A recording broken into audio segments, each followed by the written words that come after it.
Alright, here comes a quick review on the TEQ Customs new TRD Grille for an 01 to 04 Sequoia. So here's my my truck here. There's the tree hugger. See the Raptor line bumpers, bumper cut, pretty clean. Yeah, clear corners, wheels, sliders, right? Doing a lot of work on this baby. Absolutely love her to death, and really liking how she's coming along. So, I was looking to do something with the grill. Here is what I ordered from TEQ. There was my OEM. Had blacked out the emblems. Yeah, it was okay, but I just wanted a different look. And originally I looked to do the videos you see online, where you take your OEM grill, cut out the center, do a little bit of JB welding, and then cut out the Tacoma TRD and put it in. But I'm a big fan of fit and finish, and even though I take her out and beat her up a little bit, actually was out in Uray, just got back today, actually. I was excited to have this waiting for me when I got back from Uray. Was hoping to have it out there with me for some of my photos, but alas, it was waiting for me here. Knowing it arrived, it actually sent a few emails to TEQ about return policy, because I've seen a lot of comments about the gaps across the top, and then their fix for that, which did not inspire a lot of confidence, was sending some weather stripping. So this is what I got. And you see this weather stripping here, right? It's got the channel and it's got a shape there. So here's the issue. Try to do this here. Here's your OEM weather stripping, which you can barely see. You see where it's cut there? Try to get a little better focus there, right? Super thin, and you cannot see it once it's in, right? And if you search, you'll see some pictures. I mean, not only is there still a gap across the top with the weather stripping people are using, the gap is in the weather stripping. That is a dust collector. I also was out in Utah a little bit this last week before going to Uray, and that would have been a nightmare. I would have had dust in there for days and never got it out. So my thought was reach out to TEQ and ask them what the policy is prior to installation on returning. I never heard back from them, but that's unfortunately, I had sent a couple emails in the past about lead time when it hit 50 days on a 45-day. I was going to ask if I could pay for an overnight to have this installed prior to going to Uray. Do like taking pictures of the tree hugger as I'm out there, but got no response. As of yet, still no response. So here's the issue. And sorry to make you wait 3 minutes and 20 seconds for it. So it's not the weather stripping. It's not the issue with the gapping and the new T-bolts across the top, which creates the gap along the top between the hood and the grill. Okay, this is a quality issue. I'm going to show you something. Here is the OEM T-bolt. And this is on the side. Okay, see this? It's this guy here. And it's all of them. Look at the ones across the top. Look at the amount of support and structure built into there. But look at this guy. Okay, you have a channel all the way underneath. You have a channel on either side. The one on the inside is actually reinforced all the way across. You got this additional one right here.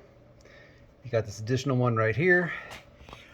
You got the two channels coming in back, solid all the way down there, solid all the way down there, solid on this side, and again you get that center spline running down the middle.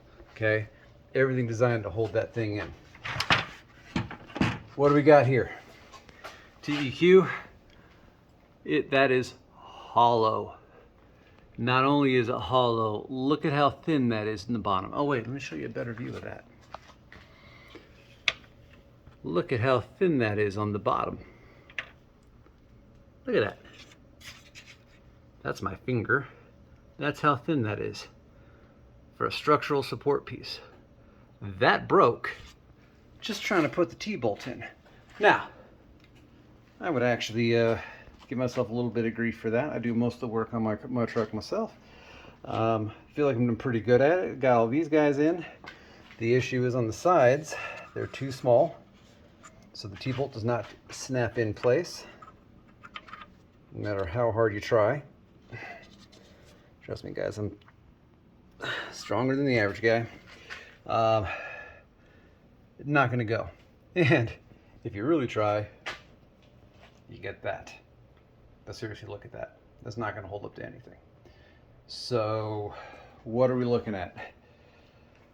That's kind of throughout.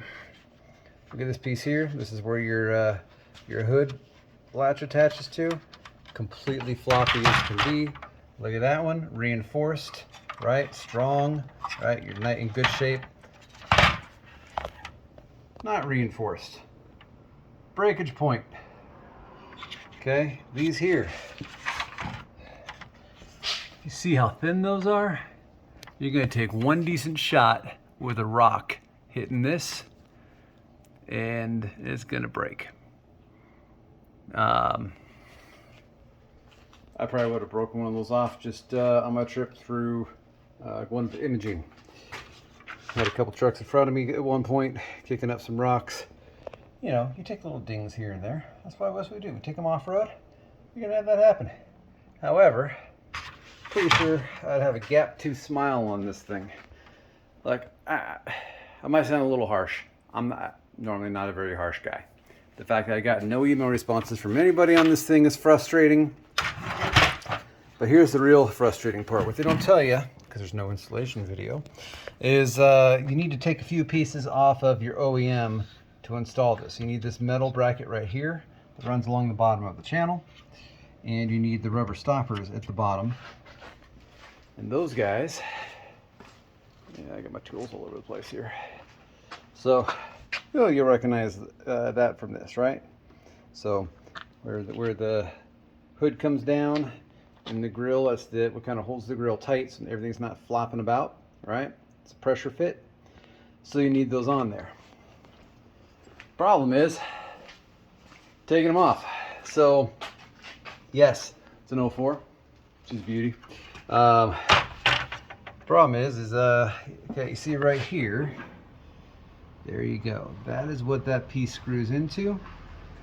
So you have that one, and then you have that, nope, you don't have that one, because it comes off with a screw, and you don't have that one, or that one, or that one. So, just taking that piece off, my OEM grill is already done. And those rubber stoppers I had mentioned, you see them on there now. Okay, we're not coming off without tearing. So at that point, since I'd already ruined it there, in for a penny, in for a pound, had to tear those off. So now what do I got? I got a $230 grill that's already broken before I can even get the hardware attached, because there's zero reinforcements on it whatsoever. I have the chintziest plastic.